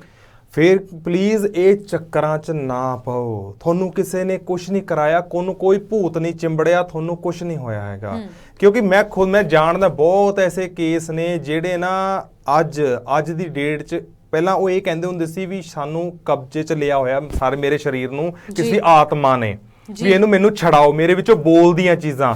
ਤੇ ਮੈਨੂੰ ਉਹਨੇ ਬੋਲ ਕੇ ਵੀ ਦਿਖਾਇਆ। ਤੇ ਉਹ ਬੋਲਦਾ ਕੌਣ ਹੈ? ਉਹ ਆਪ ਹੀ ਬੋਲਦੀ। ਐਕਚੁਅਲੀ ਉਹਦੇ ਦਿਮਾਗ ਜਿਹੜਾ ਕਰਾਊਨ ਚੱਕਰ ਹੈ, ਸਾਡਾ ਮੇਨ ਚੱਕਰ ਹੈ ਕਰਾਊਨ, ਇਹ ਇੰਬੈਲੈਂਸ ਹੋ ਜਾਂਦਾ। ਇੰਬੈਲੈਂਸ ਕਿਵੇਂ ਹੁੰਦਾ? ਇਹ ਸਾਡਾ ਜਿਹੜਾ ਸਿਸਟਮ ਹੈ ਨਾ ਜ਼ਿੰਦਗੀ ਦੇਣ ਦਾ, ਕਈ ਲੋਕੀ ਨਿਊਜ਼ ਬਹੁਤ ਦੇਖਦੇ ਨੇ, ਨੈਗੇਟਿਵ એનર્ਜੀ ਇੰਨੀਆਂ ਇਕੱਠੀਆਂ ਕਰ ਲੈਂਦੇ ਨੇ। ਫਿਰ ਕਈ ਲੋਕੀ ਚੁਗਲੀਆਂ ਬਹੁਤ ਸੁਣਦੇ ਨੇ, ਕਿਸੇ ਦੀ ਕੁਛ ਕਹਾਣੀਆਂ। ਕਈ ਲੋਕੀ ਕਿਤਾਬਾਂ ਬਹੁਤ ਪੜ੍ਹਦੇ ਨੇ। ਜਿਹੜੀਆਂ ਇਹੋ ਜਿਹੀਆਂ ਕਰੂਅਲ ਐਕਟੀਵਿਟੀਜ਼ ਜ਼ਿਆਦਾ ਦੇਖਦੇ ਨੇ, ਉਹਨਾਂ ਦਾ ਦਿਮਾਗ ਜ਼ਿਆਦਾ ਖਰਾਬ ਹੁੰਦਾ ਹੈ, ਕਿਉਂਕਿ ਜਿਹੜੀਆਂ ਚੀਜ਼ਾਂ ਪੜ੍ਹ ਲਈਆਂ ਉਹਨੇ ਇੱਕ ਵਾਰੀ ਅਸਰ ਸਰੀਰ ਤੇ ਦਿਖਾਉਣਾ ਹੀ ਦਿਖਾਉਣਾ ਹੈ। ਸੋ ਇਸ ਚੱਕਰ ਕਰਕੇ ਆਪਣੀ ਲਾਈਫ ਸਪੋਇਲ ਨਾ ਕਰੋ। ਇਹਦੇ ਬਹੁਤ ਸੋਲਿਊਸ਼ਨਸ ਹੈਗੇ ਨੇ, ਫਿਕਰ ਕਰਨ ਦੀ ਲੋੜ ਨਹੀਂ ਹੈਗੀ। ਬਿਲਕੁਲ। ਕਾਉਂਸਲਿੰਗ ਕਰਾਓ ਆਪਣੀ ਪ੍ਰੋਪਰ। ਜੀ ਬਿਲਕੁਲ ਰਣਦੀਪ ਜੀ, ਆਪਣੇ ਨਾ ਪੰਜਾਬ ਦੇ ਵਿੱਚ ਕਹਿ ਲਓ ਜਾਂ ਭਾਰਤ ਦੇ ਵਿੱਚ ਇੱਕ ਗੱਲ ਬੜੀ ਪ੍ਰਚਲਿਤ ਹੁੰਦੀ ਹੈ, ਕਹਿੰਦੇ ਨੇ ਵੀ ਘਰ ਦਾ ਕੰਮਕਾਜ ਨਾ ਬਣਦਾ ਹੋਵੇ, ਕੋਈ ਦੁਕਾਨ ਖੋਲੀ ਹੈ ਕੰਮ ਨਾ ਚੱਲਦਾ ਹੋਵੇ, ਤਾਂ ਨਿੰਬੂ ਤੇ ਮਿਰਚਾਂ ਟੰਗ ਲਓ। ਸ਼ਨੀਵਾਰ ਨੂੰ ਬਾਬੇ ਵੀ ਆਉਂਦੇ ਨੇ ਤੇਲ ਪਾਉਣ, ਕਹਿੰਦੇ ਨੇ ਵੀ ਤੇਲ ਪਾਓ ਜੀ ਤੁਹਾਡੇ ਸਾਰੇ ਕੰਮ ਰਾਸ ਆ ਜਾਣਗੇ। ਚਲੋ ਸ਼ਨੀਵਾਰ ਦਾ ਦਿਨ ਨਿਕਲਦਾ, ਐਤਵਾਰ ਦਾ ਨਿਕਲਦਾ, ਜਦੋਂ ਨਿੰਬੂ ਮੁਰਝਾਉਣ ਲੱਗ ਜਾਂਦੇ ਨੇ ਸੁੱਕਣੇ, ਉਹ ਸੜਕਾਂ ਤੇ ਪਏ ਹੁੰਦੇ ਨੇ। ਤੇ ਸਾਡੇ ਬਜ਼ੁਰਗ ਪਤਾ ਕੀ ਕਹਿੰਦੇ ਨੇ? ਕਹਿੰਦੇ ਵੀ ਸੜਕ ਦੇ ਉੱਤੇ ਨਿੰਬੂ ਪਏ ਨੇ, ਇਹਨਾਂ ਨੂੰ ਟੱਪ ਕੇ ਨਾ ਲੰਘਿਓ, ਤੁਹਾਡੇ ਤੇ ਟੂਣਾ ਹੋ ਜਾਊਗਾ। ਕਾਲਾ ਕੱਪੜਾ ਪਿਆ, ਇਹਨੂੰ ਟੱਪ ਕੇ ਨਾ ਲੰਘਿਓ, ਤੁਹਾਡੇ ਤੇ ਕੋਈ ਚੀਜ਼ ਦਾ ਅਸਰ ਹੋ ਜਾਊਗਾ। ਜਾਂ ਲਾਲ ਕੱਪੜਾ ਪਿਆ, ਇੱਥੋਂ ਸਾਈਡ ਤੋਂ ਲੰਘ ਜਾਓ, ਪਰ ਇਹਨਾਂ ਚੀਜ਼ਾਂ ਨੂੰ ਟੱਪ ਕੇ ਨਹੀਂ ਲੰਘਣਾ, ਨਹੀਂ ਜੋ ਅਗਲੇ ਨੇ ਨਾ ਕਰਕੇ ਸੁੱਟਿਆ ਉਹਦਾ ਸਾਰਾ ਅਸਰ ਤੁਹਾਡੇ ਤੇ ਹੋ ਜਾਊਗਾ। ਇਹ ਚ ਸੱਚਾਈ ਹੈ ਜਾਂ ਹੁੰਦਾ ਹੈ ਕਿ ਨਹੀਂ? ਇਹ ਜਿਹੜੀ ਚੀਜ਼ਾਂ ਨੇ ਨਾ, ਇੱਕ ਲਾਲ ਕਿਤਾਬ ਹੈ, ਇੱਕ ਐਸਾ ਬੁੱਕ ਦੇ ਵਿੱਚ ਨਾ ਚੀਜ਼ਾਂ ਲਿਖੀਆਂ ਹੋਈਆਂ ਵੀ ਇਹ ਕਰਮ ਕਾਂਡ ਕੰਮ ਕਰਦੇ ਨੇ ਜੀ। ਠੀਕ ਹੈ, ਕਰਦੇ ਹੋਣਗੇ, ਪਰ ਜਿਹੜੀ ਤੋਂ ਅਸੀਂ ਟ੍ਰੇਨਿੰਗ ਲਈ ਹੈ ਗੁਰੂ ਗੋਬਿੰਦ ਸਿੰਘ ਤੋਂ, ਉਹ ਕਹਿੰਦਾ ਵੀ ਜਿਹੜੇ ਮੇਰੇ ਸਿੱਖ ਨੇ ਉਹਨਾਂ ਲਈ ਇਹ ਚੀਜ਼ਾਂ ਕੁਝ ਨਹੀਂ ਹੈਗੀਆਂ ਜੀ। ਜਿਹੜੇ ਇਹਨਾਂ ਨੂੰ ਮੰਨਦੇ ਆ, ਨਿੰਬੂ ਦੇ ਵਿੱਚ ਆਹ ਚੀਜ਼ ਆ ਗਈ, ਮਿਰਚਾਂ ਦੇ ਵਿੱਚ ਆਹ ਚੀਜ਼ ਆ ਗਈ, ਉਹਨੇ ਆਹ ਕਰਤਾ, ਉਹ ਕਹਿੰਦੇ ਜਿਹੜੀ ਚੀਜ਼ ਬਾਰੇ ਤੁਸੀਂ ਜ਼ਿਆਦਾ ਸੋਚੋਗੇ ਤੁਹਾਨੂੰ ਲੱਗਦਾ ਵੀ ਉਹ ਚੀਜ਼ ਉਵੇਂ ਕੰਮ ਕਰਦੀ ਹੈ ਜੀ। ਹੁਣ ਸਾਡਾ ਕੰਮ ਕੀ ਹੈ? ਹੁਣ ਮੈਂ ਜਿਵੇਂ ਕਿਸੇ ਦੇ ਵੀ ਕਰਮ ਕਾਂਡ ਦੇ ਵਿੱਚ ਜਾਣਾ ਹੈ, ਕਿਉਂਕਿ ਮੈਂ ਜਾ ਕੇ ਦੇਖਦਾ ਰਿਹਾ ਵੀ ਉਹ ਕਰਦੇ ਕੀ ਐਕਚੁਅਲੀ ਕੰਮ। ਬਿਲਕੁਲ। ਇੱਕ ਮੈਂ ਚਲੇ ਗਿਆ, ਕਿਸੇ ਦੇ ਪੂਜਾ ਕਰਨੀ ਸੀਗੀ, ਤੇ ਉੱਥੇ ਚਲੇ ਗਿਆ ਜੀ, ਮੈਂ ਵੀ ਥਾਲੀ ਲੈ ਲਈ, ਸਾਰਾ ਕੁਝ ਰੱਖਤਾ ਉਹਨਾਂ ਨੇ ਮੇਰੇ ਹੱਥ ਦੇ ਵਿੱਚ। 30-40 ਜਾਣੇ ਹੋਰ ਬੈਠੇ ਸੀਗੇ। ਮੇਰਾ ਦੋਸਤ ਮੈਨੂੰ ਲੈ ਕੇ ਆਂਦਾ, ਨਹੀਂ ਯਾਰ ਚੱਲ, ਬੜਾ ਜ਼ਰੂਰੀ ਹੈ, ਬੜੀ ਪਵਿੱਤਰ ਪੂਜਾ। ਮੈਂ ਕਿਹਾ ਠੀਕ ਹੈ ਜੀ, ਸਤਿਕਾਰਯੋਗ ਹੈ, ਜਾਣਾ ਵੀ ਚਾਹੀਦਾ। ਮੈਂ ਚਲੇ ਗਿਆ, ਤੇ ਨਾ ਉਹ ਸਵੇਰੇ ਅਰਲੀ ਮਾਰਨਿੰਗ 5 ਵਜੇ ਦਾ ਟਾਈਮ ਸੀਗਾ, ਤੇ ਚਲੋ ਪੂਜਾ ਸਾਰੀ ਖਤਮ ਹੋ ਗਈ। ਤੇ ਮੈਂ ਕਿਹਾ ਯਾਰ ਤੂੰ ਨਾ ਇੱਕ ਕੰਮ ਕਰ, ਜਿਹੜਾ ਮੇਰਾ ਸਮਾਨ ਆ ਜਲ ਪ੍ਰਵਾਹ ਕਰਨਾ ਇਹ ਤੂੰ ਲੈ ਜੀ, ਮੈਨੂੰ ਬੜਾ ਜ਼ਰੂਰੀ ਕੰਮ ਜਾਣਾ, ਮੈਨੂੰ ਜਾ ਆਉਣ ਦੇ। ਉਹ ਕਹਿੰਦਾ ਨਾ ਨਾ ਨਾ ਨਾ ਨਾ, ਕਹਿੰਦਾ ਇਹਨੂੰ ਮੈਂ ਹੱਥ ਨਹੀਂ ਲਾਉਣਾ, ਇਹਦੇ ਵਿੱਚ ਨਾ ਹੁਣ ਤੇਰੀਆਂ ਸਾਰੀਆਂ ਨੈਗੇਟਿਵ એનર્ਜੀਆਂ ਆ ਗਈਆਂ ਵੀ ਜਿਹਦੇ ਕਰਕੇ ਹੁਣ ਮੈਨੂੰ ਹੱਥ ਨਹੀਂ ਲਾ ਸਕਦਾ। ਤੂੰ ਆਪਣੇ ਘਰ ਦੀ ਜਿਹੜਾ ਕੁਝ ਹੈਗਾ ਤੂੰ ਆਪ ਸਿੱਟ ਕੇ ਆ। ਮੈਂ ਕਿਹਾ ਜੇ ਤੂੰ ਇਹ ਗੱਲ ਕਰ ਦੇਣਾ, ਮੈਂ ਵੀ ਗੁਰੂ ਕਾ ਸਿੱਖ ਉਰੇ ਖੜਾ, ਮੈਂ ਕਿਹਾ ਜਿਹੜੇ 40 ਬੰਦੇ ਸਾਰੇ ਬੈਠੇ ਨਾ, ਸਾਰਿਆਂ ਦਾ ਸਮਾਨ ਇਕੱਠਾ ਕਰਕੇ ਮੈਨੂੰ ਦੇ ਦੇ। ਮੈਂ ਕਿਹਾ ਮੈਂ ਤਾਂ ਆ ਰਿਹਾ ਨਾ, ਵੀ ਤੁਸੀਂ ਜਾ ਰਹੇ ਨੇ ਕੀ ਕਰਨਾ, ਜਾ ਕੇ ਸਮਝ ਲਓ ਆਪਣੀ ਬਲਾਵਾਂ ਤੁਸੀਂ ਮੈਨੂੰ ਦੇਤੀਆਂ। ਇਹ ਸਾਰਾ ਕੁਝ ਸੋਚਣ ਤੇ ਖੜਾ ਹੈ। ਮੈਂ ਜਦ ਮੈਨੂੰ ਨਹੀਂ ਕੁਝ ਹੋਇਆ ਤੇ ਫਿਰ ਬਾਕੀਆਂ ਨੂੰ ਕਿਵੇਂ ਕੁਝ ਹੋ ਜਾਊਗਾ? ਬਿਲਕੁਲ, ਤੁਹਾਡੀ ਇਸੇ ਗੱਲ ਤੋਂ ਨਾ ਮੈਨੂੰ ਇੱਕ ਹੋਰ ਗੱਲ ਯਾਦ ਆ ਗਈ ਵੀ ਜਦੋਂ ਨਾ ਕਈ ਵਾਰੀ ਇਹ ਕੁਦਰਤ ਦਾ ਕਰਿਸ਼ਮਾ ਹੁੰਦਾ ਵੀ ਜਿਹਨੇ ਇਹ ਜਿਹੜਾ ਇਸ ਦੁਨੀਆ ਤੇ ਆਇਆ ਉਹਨੂੰ ਜਾਣਾ ਹੀ ਜਾਣਾ ਹੈ। ਕਈ ਜਵਾਨ ਪੁੱਤ ਮਰ ਜਾਂਦੇ ਨੇ, ਜਵਾਨ ਧੀਆਂ ਮਰ ਜਾਂਦੀਆਂ ਨੇ, ਜਾਂ ਬਜ਼ੁਰਗ ਚਲੇ ਜਾਂਦੇ ਨੇ ਇਸ ਦੁਨੀਆ ਦੇ ਵਿੱਚੋਂ। ਜਦੋਂ ਕਈ ਵਾਰੀ ਜਦੋਂ ਘਰ ਦੇ ਵਿੱਚ ਜਵਾਨ ਮੌਤ ਹੁੰਦੀ ਹੈ ਨਾ, ਉਸ ਨੂੰ ਲੈ ਕੇ ਵੀ ਲੋਕ ਨਾ ਕਾਫੀ ਜ਼ਿਆਦਾ ਡਰਨ ਲੱਗ ਜਾਂਦੇ ਨੇ, ਵੀ ਕਹਿੰਦੇ ਨੇ ਵੀ ਇਹ ਚੜ੍ਹਦੀ ਉਮਰੇ ਗਿਆ, ਇਹਨਾਂ ਦੇ ਘਰ ਨਹੀਂ ਜਾਣਾ, ਉਹਦੀ ਆਤਮਾ ਇਹਨਾਂ ਦੇ ਘਰੇ ਫਿਰਦੀ ਹੈ, ਅਸੀਂ ਕੋਈ ਰਸਮਾਂ ਨਹੀਂ ਸਹੀ ਤਰੀਕੇ ਨਾਲ ਕੀਤੀਆਂ। ਜਾਂ ਫਿਰ ਜਦੋਂ ਆਪਾਂ ਉਹਦਾ ਸੰਸਕਾਰ ਕਰਨ ਤੋਂ ਬਾਅਦ ਫੁੱਲ ਚੁਗਣ ਜਾਂਦੇ ਆ ਕੀਰਤਪੁਰ ਸਾਹਿਬ ਜਾਂ ਧਾਰਮਿਕ ਸਥਾਨ ਤੇ ਪਾਉਣ ਜਾਂਦੇ ਆ, ਕਹਿੰਦੇ ਨੇ ਵੀ ਗੱਡੀ ਦੇ ਵਿੱਚ ਨਾ ਉਹਦੀ ਸਪੈਸ਼ਲ ਜਗ੍ਹਾ ਰੱਖੋ, ਜੇ ਜਗ੍ਹਾ ਨਹੀਂ ਰੱਖੋਗੇ ਨਾ ਉਹ ਤੁਹਾਡੇ ਘਰ ਦੇ ਵਿੱਚ ਹੀ ਫਿਰੀ ਜਾਊਗਾ। ਤਾਂ ਇੱਕ ਕੇਸ ਮੈਂ ਇਦਾਂ ਦਾ ਵੀ ਵੇਖਣ ਨੂੰ ਮਿਲਿਆ ਵੀ ਘਰ ਦੇ ਵਿੱਚ ਨਾ ਜਵਾਨ ਮੌਤ ਹੋ ਗਈ, ਕਹਿੰਦੇ ਵੀ ਨੂੰਹ ਸੱਸ ਦੀ ਆਪਸ 'ਚ ਬਣਦੀ ਨਹੀਂ ਸੀ, ਕਹਿੰਦੇ ਵੀ ਇਹਨਾਂ ਨੇ ਰਸਮਾਂ ਨਹੀਂ ਸਹੀ ਕੀਤੀਆਂ, ਇਦਾਂ ਨਹੀਂ ਸੀ ਹੋਣਾ ਚਾਹੀਦਾ, ਉੱਦਾਂ ਨਹੀਂ ਸੀ ਹੋਣਾ ਚਾਹੀਦਾ। ਚਲੋ ਨੂੰਹ ਨੂੰ ਵੀ ਦਿਖਣ ਲੱਗ ਗਿਆ ਵੀ ਉਹ ਜੋ ਜਵਾਨ ਮੌਤ ਹੋਈ ਆ ਉਹ ਘਰ ਦੇ ਵਿੱਚ ਫਿਰ ਰਿਹਾ, ਤੇ ਸੱਸ ਨੂੰ ਵੀ ਦਿਖਣ ਲੱਗ ਗਿਆ ਵੀ ਘਰ ਦੇ ਹਾਲਾਤ ਇਹ ਬਣ ਗਏ ਵੀ ਜਦੋਂ ਕੋਈ ਪੌੜੀ ਤੇ ਮਾੜੀ ਜੀ ਵੀ ਹਿਲਜੁਲ ਹੋਣੀ, ਉਹਨਾਂ ਨੇ ਚੱਪਲਾਂ ਲੈ ਕੇ ਮਾਰਨ ਲੱਗ ਜਾਣਾ ਵੀ ਹਾਂ ਕੋਈ ਚੀਜ਼ ਆ ਗਈ। ਚਲੋ ਜੀ, ਬਾਅਦ ਦੇ ਵਿੱਚ ਉਹਨਾਂ ਨੂੰ ਕਿਸੇ ਕੋਈ ਪੰਡਤ ਮਿਲਦਾ, ਪੰਡਤ ਅੱਗੇ ਕਹਿ ਦਿੰਦਾ ਵੀ ਤੁਹਾਡੇ ਘਰ ਦੇ ਵਿੱਚ ਉਹ ਚੀਜ਼ ਫਿਰਦੀ ਹੈ, ਇਹਦਾ ਉਪਾਅ ਇਹ ਹੈ, ਉਹਦੇ ਨਾਮ ਦੇ ਕੱਪੜੇ ਲਓ, ਭਾਂਡੇ ਲਓ, ਬਿਸਤਰਾ ਲਓ, ਉਹ ਗੁਰੂ ਘਰ ਦੇ ਕੇ ਆਓ। ਤਾਂ ਕੀ ਇਦਾਂ ਇਹ ਚੀਜ਼ਾਂ ਹੁੰਦੀਆਂ ਨੇ? ਕੀ ਇਹ ਚੀਜ਼ਾਂ ਐਵੇਂ ਚੱਲੀਆਂ ਜਾਂਦੀਆਂ ਨੇ? ਜੇ ਕੋਈ ਜੰਮਿਆ ਹੈ ਉਹਨੇ ਮਰਨਾ ਹੈ, ਇਹ ਜਿਹੜੀ ਜਵਾਨ ਮੌਤ ਹੁੰਦੀ ਹੈ ਅਣਿਆਈ ਮੌਤ ਹੁੰਦੀ ਹੈ? ਏਦਾਂ ਦਾ ਕੁਝ ਨਹੀਂ ਹੈਗਾ ਜੀ। ਐਂ ਤਾਂ ਬੱਚੇ ਮਾਂ ਦੀ ਕੁੱਖ ਵਿੱਚ ਵੀ ਮਰ ਜਾਂਦੇ ਆ ਜੀ, ਕੋਈ ਪੈਦਾ ਹੁੰਦੇ ਸਾਰੇ 2 ਸਾਲ ਬਾਅਦ ਵੀ ਮਰ ਜਾਂਦੇ ਆ। ਇਹਦਾ ਕੋਈ ਕਰਮ ਕਾਂਡਾਂ ਨਾਲ ਕੋਈ ਲੈਣਾ ਦੇਣਾ ਨਹੀਂ ਹੈਗਾ। ਕੁਦਰਤ ਹੈ, ਕੁਦਰਤ ਪੈਦਾ ਕਰਦੀ ਹੈ, ਪਾਲਣਾ ਕਰਦੀ ਹੈ, ਨਸ਼ਟ ਕਰਦੀ ਹੈ। ਦੁਨੀਆ ਦਾ ਕੋਈ ਵੀ ਇਨਸਾਨ ਹੈ ਚਲੇ ਜਾਂਦਾ, ਪਰ ਇੱਕ ਨਾ ਇਹ ਇੱਕ ਸਾਈਕੋਲੋਜੀਕਲ ਇੱਕ ਸਿਸਟਮ ਬਣਾਤਾ, ਜੇ ਕੋਈ ਜਵਾਨ ਚਲੇ ਜਾਂਦਾ ਦੁਨੀਆ ਤੋਂ ਉਹ ਭੂਤ ਬਣ ਜਾਂਦਾ, ਉਹ ਪ੍ਰੇਤ ਬਣ ਜਾਂਦਾ।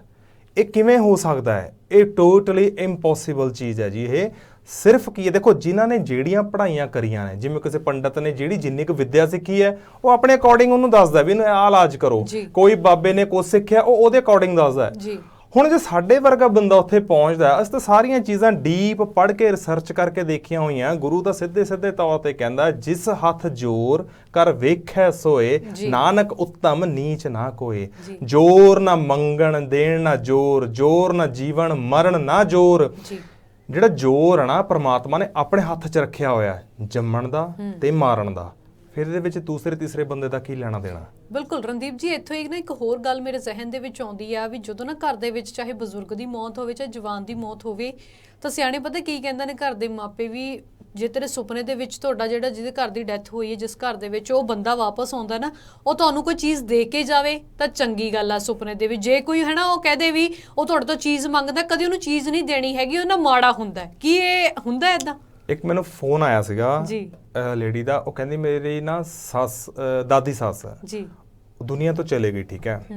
ਕਹਿੰਦੀ ਉਹ ਮੈਨੂੰ ਸੁਪਨੇ ਦੇ ਵਿੱਚ ਆਉਂਦੀ ਹੈ, ਮੈਨੂੰ ਨੰਗੀ ਦਿਖਦੀ ਹੈ ਤੇ ਉਹ ਮੇਰੇ ਤੋਂ ਮਦਦ ਮੰਗਦੀ ਆ ਉਹ ਜੀ।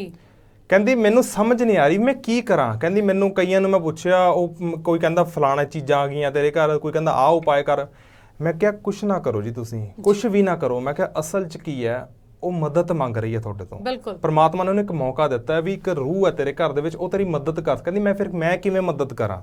ਮੈਂ ਕਿਹਾ ਉਹਦੇ ਲਈ ਸਿਮਰਨ ਸ਼ੁਰੂ ਕਰ, ਅਰਦਾਸ ਕਰ ਉਹਦੇ ਲਈ, ਸਿਮਰਨ। ਉਹਨੇ ਕਹਿੰਦੀ ਮੈਂ ਨਾ 4 ਦਿਨ ਸਿਮਰਨ ਕਰਿਆ, ਵਾਹਿਗੁਰੂ ਮੰਤਰ ਦਾ ਜਾਪ ਕਰਿਆ ਉਹਦੇ ਲਈ ਵੀ, ਇਹ ਅਕਾਲ ਪੁਰਖ ਮੇਰੀ ਜਿਹੜੀ ਦਾਦੀ ਸੱਸ ਹੈ, ਜਾਂ ਜੇ ਉਹ ਪ੍ਰੋਬਲਮ 'ਚ ਹੈ ਤਾਂ ਉਹਨਾਂ ਦੀ ਮਦਦ ਕਰੋ। ਮੈਂ ਉਹਨਾਂ ਦੇ ਨਾਂ ਦਾ ਮੈਂ ਸਿਮਰਨ ਕਰਦੀ ਹਾਂ। 4 ਦਿਨ ਬਾਅਦ ਉਹਦਾ ਮੈਨੂੰ ਫੇਰ ਫੋਨ ਆਇਆ, ਕਹਿੰਦੀ ਸਰ ਹੁਣ ਕੁਛ ਨਹੀਂ ਹੁੰਦਾ ਹੈਗਾ, ਮੁੜ ਕੇ ਮੈਨੂੰ ਕੋਈ ਨਹੀਂ ਦਿਖੀ, ਹੁਣ ਠੀਕ ਆਪਣੀ ਜਗ੍ਹਾ। ਇਹਦੀ ਜਿਹੜੀ ਸਿਸਟਮ ਆ ਨਾ, ਇਹ ਵਾਲੀ ਗੱਲ ਮੈਨੂੰ ਆਸਾ ਦੀ ਵਾਰ ਦੇ ਵਿੱਚੋਂ ਗੁਰੂ ਨਾਨਕ ਸਾਹਿਬ ਤੋਂ ਸਮਝ ਆਈ ਸੀ ਗੱਲ, ਕਿਉਂਕਿ ਜਦੋਂ ਨਾ ਉਹ ਸਮਝਾ ਰਹੇ ਸੀਗੇ ਵੀ ਜਿਹੜਾ ਆਪਾਂ ਦਾਨ ਪੁੰਨ ਕਰਦੇ ਆ, ਜਦੋਂ ਮਰਿਆਂ ਦਾ ਆਪਾਂ ਪਿੱਤਰ ਦੋਸ਼ ਮਨਾਉਂਦੇ ਆ, ਵੀ ਪਿੱਤਰਾਂ ਨੂੰ ਖਾਣਾ ਪੀਣਾ ਤਾਂ ਪਹੁੰਚਦਾ ਨਹੀਂ ਹੈਗਾ। ਆਪਾਂ ਮਰਿਆਂ ਤੋਂ ਬਾਅਦ ਆਪਾਂ ਬਹੁਤ ਕੁਝ ਕਰਦੇ ਆ ਵੀ, ਫਿਰ ਉਹ ਕਹਿੰਦੇ ਜਾਂਦਾ ਕੀ ਆ ਉੱਥੇ? ਫਿਰ ਉੱਥੇ ਜਾਂਦਾ ਸਿਮਰਨ, ਉੱਥੇ ਜਾਂਦਾ ਉਹਨਾਂ ਦੀ ਲਈ ਭਗਤੀ ਜਿਹੜੀ ਉੱਥੇ ਕੰਮ ਕਰਦੀ ਆ, ਜਿਹਦਾ ਹਵਾਲਾ ਇੱਥੇ ਦੇ ਰਹੇ ਆ ਗੁਰੂ ਨਾਨਕ ਵੀ ਜਪ ਇੱਥੇ ਉੱਥੇ ਤੱਕ ਦੀ ਮਦਦ ਹੋ ਸਕੇ। ਦੇਖੋ ਇਹ ਪ੍ਰੈਕਟੀਕਲ ਕਰੀਆਂ ਹੋਈਆਂ ਚੀਜ਼ਾਂ ਨੇ, ਤਾਂ ਹੀ ਇਹਨਾਂ ਦੇ ਸੋਲੂਸ਼ਨਸ ਹੈਗੇ ਨੇ ਸਾਡੇ ਕੋਲ, ਤਾਂ ਹੀ ਤੁਹਾਨੂੰ ਮੈਂ ਦੱਸ ਰਿਹਾ। ਬਾਕੀ ਕਰਮ ਕਾਂਡ 'ਚ ਜਿੰਨਾ ਫਸਦੇ ਜਾਓਗੇ ਬਾਹਰ ਨਹੀਂ ਕਦੇ ਨਿਕਲ ਪਾਉਂਗੇ। ਜਾਣ ਦਾ ਰਸਤਾ ਹੈਗਾ, ਉਹ 'ਚ ਆਉਣ ਦਾ ਰਸਤਾ ਨਹੀਂ ਹੈਗਾ। ਬਿਲਕੁਲ ਰਣਦੀਪ ਜੀ, ਇੱਕ ਨਾ ਆਪਾਂ ਘਰਾਂ ਦੇ ਵਿੱਚ ਨਾ ਅੱਜ ਕੱਲ ਇਹ ਕਾਫੀ ਜ਼ਿਆਦਾ ਪ੍ਰਚਲਿਤ ਹੋਣ ਲੱਗ ਪਿਆ ਵੀ ਘਰ ਦਾ ਸਭ ਤੋਂ ਵੱਡਾ ਪੁੱਤ ਹੈ, ਚਾਹੇ ਧੀ ਹੈ, ਉਹਨੂੰ ਜੇਠਾ ਪੁੱਤ ਜਾਂ ਪਲੇਠੀ ਧੀ ਕਿਹਾ ਜਾਂਦਾ ਹੈ। ਤੇ ਕਹਿੰਦੇ ਨੇ ਵੀ ਉਸ ਜੋ ਘਰ ਦਾ ਸਭ ਤੋਂ ਵੱਡਾ ਹੁੰਦਾ ਉਸ ਨੂੰ ਬੜਾ ਬਚਾ ਕੇ ਰੱਖਣਾ ਪੈਂਦਾ ਵੀ ਜੇ ਕਿਸੇ ਨੂੰ ਕੋਈ ਪ੍ਰੋਬਲਮ ਆਉਂਦੀ ਆ ਵੀ ਉਹਦੇ ਤੇ ਟੂਣਾ ਮਾਣਾ ਹੋ ਸਕਦਾ ਵੀ ਉਹਦਾ ਸਭ ਤੋਂ ਵੱਡਾ ਅਸਰ ਵੱਡੇ ਤੇ ਹੁੰਦਾ, ਛੋਟਿਆਂ ਦੇ ਹਜੇ ਘੱਟ ਹੁੰਦਾ। ਇਹ 'ਚ ਕਿੰਨੀ ਕੁ ਸੱਚਾਈ? ਕੁਛ ਨਹੀਂ ਜੀ, ਮਨ ਕਰੰਦ ਗੱਲਾਂ ਨੇ ਸਾਰੀਆਂ ਇਹ। ਐਂ ਤਾਂ ਨਵਦੀਪ ਜੀ ਬਹੁਤ ਖੁਸ਼ ਹੈ ਪਿਆ ਜੀ, ਇਹਦਾ ਅੰਤ ਹੀ ਨਹੀਂ ਹੈਗਾ ਗੱਲਾਂ ਦਾ। ਜਿੰਨੇ ਦੇਖੋ ਹਿੰਦੁਸਤਾਨ ਦੀ 135 ਕਰੋੜ ਦੀ ਆਬਾਦੀ ਹੈ, ਇੰਨੀ ਪਾਪੂਲੇਸ਼ਨ ਇਸ ਕੰਟਰੀ ਦੇ ਵਿੱਚ, ਤੇ ਗੱਲਾਂ ਵੀ ਤਾਂ ਫਿਰ ਉਨੀਆਂ ਜ਼ਿਆਦਾ ਹੀ ਹੋਣਗੀਆਂ। ਬਿਲਕੁਲ ਬਿਲਕੁਲ। ਤੇ ਜਿੰਨੀਆਂ ਜ਼ਿਆਦਾ ਗੱਲਾਂ ਹੋਣਗੀਆਂ ਫਿਰ ਸਾਡੇ ਵਰਗੇ ਨੂੰ ਉਨਾ ਮਜ਼ਾ ਆਉਂਦਾ ਕੇਸ ਸੋਲਵ ਕਰਨ 'ਚ ਵੀ ਚਲੋ ਸ਼ੁਕਰ ਹੈ ਰੋਜ਼ ਇੱਕ ਨਵੇਂ ਕੇਸ ਆ ਰਹੇ ਨੇ, ਸਾਡਾ ਐਕਸਪੀਰੀਅੰਸ ਵੱਧਦਾ ਹੈ ਤੇ ਇਹਨਾਂ ਦੀ ਹੈਲਪ ਕਰਨ ਸਾਨੂੰ ਮਜ਼ਾ ਵੀ ਆਉਂਦਾ ਹੈ। ਹੁਣ ਅਮਰੀਕਾ, ਜੇ ਆਪਾਂ ਯੂਰੋਪੀਅਨ ਕੰਟਰੀਆਂ ਦੀ ਗੱਲ ਕਰੀਏ, ਕਿੰਨੇ ਕੁ ਬੰਦੇ ਨੇ ਛੋਟੇ, ਕਿਸੇ ਦੀ 20 ਲੱਖ ਪਾਪੂਲੇਸ਼ਨ ਹੈ, ਕਿਸੇ ਦੀ 40 ਲੱਖ ਪਾਪੂਲੇਸ਼ਨ ਹੈ। ਉੱਥੇ ਕੀ ਕਿਸੇ ਨੇ ਟੂਣਾ ਕਰਨਾ, ਕੀ ਕਿਸੇ ਨੇ ਕਰਮਕਾਂਡ ਕਰਨੇ ਨੇ, ਆਪਣੇ ਆਪਣੇ ਘਰੇ ਸਾਰੇ ਜੀ ਰਹੇ ਨੇ ਵਧੀਆ। ਇੱਥੇ ਕਿਉਂ ਇੰਨਾ ਰੌਲਾ? ਕਿਉਂਕਿ ਉਰੇ ਕੰਨ ਤੋਂ ਕੰਨ ਛੇਤੀ ਫਟਾਫਟ ਗੱਲ ਜਾਂਦੀ ਹੈ। ਵਹਿਮ ਭਰਮ ਬਹੁਤ ਨੇ ਉਰੇ। ਜੀ ਬਿਲਕੁਲ, ਯਾਨੀ ਕਿ ਜੋ ਭੂਤ ਪ੍ਰੇਤ ਹੈ ਇੱਥੇ ਭਾਰਤ ਦੇ ਵਿੱਚ ਜਾਣ-ਬੁੱਝ ਕੇ ਪ੍ਰਚਲਿਤ ਕੀਤਾ ਹੋਇਆ ਵੀ ਉਹ ਭੂਤ ਪ੍ਰੇਤ ਇੰਡੀਆ ਦੇ ਵਿੱਚ ਹੀ ਨੇ, ਬਾਹਰ ਕਿਉਂ ਨਹੀਂ ਹੈਗੇ, ਬਾਹਰ ਲੋਕਾਂ ਨੂੰ ਕਿਉਂ ਨਹੀਂ ਚਿੰਬੜਦੇ। ਤਾਂ ਲੋੜ ਹੈ ਅੱਜ ਕੱਲ ਇਹੋ ਜਿਹੇ ਪਖੰਡੀ ਤੇ ਢੋਂਗੀ ਬਾਬਿਆਂ ਤੋਂ ਬਚਣ ਦੀ। ਕੋਈ ਜਾਦੂ, ਕੋਈ ਟੂਣਾ, ਕੋਈ ਧਾਗੇ ਤਵੀਤ ਅਸਰ ਨਹੀਂ ਕਰਦੇ ਜੇਕਰ ਤੁਸੀਂ ਉਸ ਚੀਜ਼ ਨੂੰ ਆਪਣੇ ਆਪ ਤੇ ਹਾਵੀ ਨਹੀਂ ਹੋਣ ਦਿੰਦੇ। ਤੁਹਾਡੇ ਮਨ ਦੇ ਉੱਤੇ ਕੰਟਰੋਲ ਹੋਣਾ ਚਾਹੀਦਾ, ਉਸ ਪਰਮਾਤਮਾ ਦੇ ਲੜ ਲੱਗਣਾ ਚਾਹੀਦਾ, ਉਸ ਗੁਰਬਾਣੀ ਨੂੰ ਕੰਠ ਕਰਨਾ ਚਾਹੀਦਾ ਹੈ, ਉਸ ਗੁਰਬਾਣੀ ਦੇ ਅਰਥਾਂ ਨੂੰ ਪਤਾ ਲੱਗਣਾ ਚਾਹੀਦਾ ਹੈ ਵੀ ਉਹ ਗੁਰਬਾਣੀ ਸਾਨੂੰ ਕਹਿ ਕੀ ਰਹੀ ਹੈ, ਕਿੱਧਰ ਨੂੰ ਸਾਨੂੰ ਸੇਧ ਦਿੰਦੀ ਹੈ। ਕਿਉਂਕਿ ਗੁਰਬਾਣੀ ਦੇ ਵਿੱਚ ਹਰ ਇੱਕ ਜ਼ਿੰਦਗੀ ਦੀ ਮੁਸ਼ਕਿਲ ਦਾ ਹੱਲ ਲਿਖਿਆ ਹੋਇਆ। ਪਰਮਾਤਮਾ ਨੇ ਬਾਖੂਬੀ ਸ਼ਬਦਾਂ ਦੇ ਵਿੱਚ ਬਿਆਨ ਕੀਤਾ ਹੈ ਕਿ ਕਿਸ ਤਰ੍ਹਾਂ ਜੇਕਰ ਕਿਸੇ ਤੇ ਕੋਈ ਵੀ ਔਕੜ ਪੈਂਦੀ ਹੈ, ਦੁੱਖ ਆਉਂਦਾ, ਤਾਂ ਉਸ ਨੂੰ ਕਿਸ ਤਰ੍ਹਾਂ ਹੱਲ ਕੀਤਾ ਜਾਵੇ। ਤਾਂ ਹਮਦਰਦ ਮੀਡੀਆ ਗਰੁੱਪ ਵੀ ਤੁਹਾਨੂੰ ਸਾਰਿਆਂ ਨੂੰ ਇਹੀ ਅਪੀਲ ਕਰਦਾ ਹੈ ਕਿ ਅਜਿਹੇ ਲੋਕਾਂ ਤੋਂ ਬਚਣ ਦੀ, ਕਿ ਤਾਂ ਕਿ ਤੁਸੀਂ ਆਪਣਾ ਸਮਾਂ, ਆਪਣਾ ਪੈਸਾ ਬਚਾ ਸਕੋ। ਸਿਰਫ ਤੇ ਸਿਰਫ ਉਸ ਪਰਮਾਤਮਾ ਦੇ ਨਾਲ ਸਿੱਧੀਆਂ ਤਾਰਾਂ ਤੁਹਾਡੀਆਂ ਜੁੜੀਆਂ ਹੋਣ। ਜੇਕਰ ਤੁਹਾਡੇ ਆਲੇ ਦੁਆਲੇ ਦੇ ਕੋਈ ਵੀ ਇਸ ਤਰ੍ਹਾਂ ਦਾ ਕੇਸ ਹੈ ਤਾਂ ਤੁਸੀਂ ਰਣਦੀਪ ਸਿੰਘ ਹੋਰਾਂ ਨਾਲ ਸੰਪਰਕ ਕਰ ਸਕਦੇ ਹੋ। ਉਹਨਾਂ ਦਾ ਨੰਬਰ ਜੋ ਹੈ ਉਹਨਾਂ ਦੇ ਸਕਰੀਨ ਦੇ ਥੱਲੇ ਡਿਸਪਲੇ ਹੋ ਰਿਹਾ, ਕਿਸੇ ਵੀ ਸਮੇਂ ਉਹਨਾਂ ਨਾਲ ਗੱਲਬਾਤ ਕਰ ਸਕਦੇ ਹੋ ਤੇ ਆਪਣੀ ਮੁਸ਼ਕਿਲ ਦਾ ਹੱਲ ਇਹਨਾਂ ਤੋਂ ਲੈ ਸਕਦੇ ਹੋ। ਫਿਲਹਾਲ ਇਸ ਪ੍ਰੋਗਰਾਮ ਦਾ ਸਮਾਂ ਸਮਾਪਤ ਹੁੰਦਾ ਹੈ। ਇੱਕ ਨਵਾਂ ਵਿਸ਼ਾ ਲੈ ਕੇ ਤੁਹਾਡੇ ਰੂਬਰੂ ਫਿਰ ਤੋਂ ਹੋਵਾਂਗੇ। ਤਦ ਤੱਕ ਲਈ ਜੁੜੇ ਰਹੋ ਹਮਦਰਦ ਟੀਵੀ ਦੇ ਨਾਲ ਤੇ ਸਾਨੂੰ ਦਿਓ ਆਗਿਆ।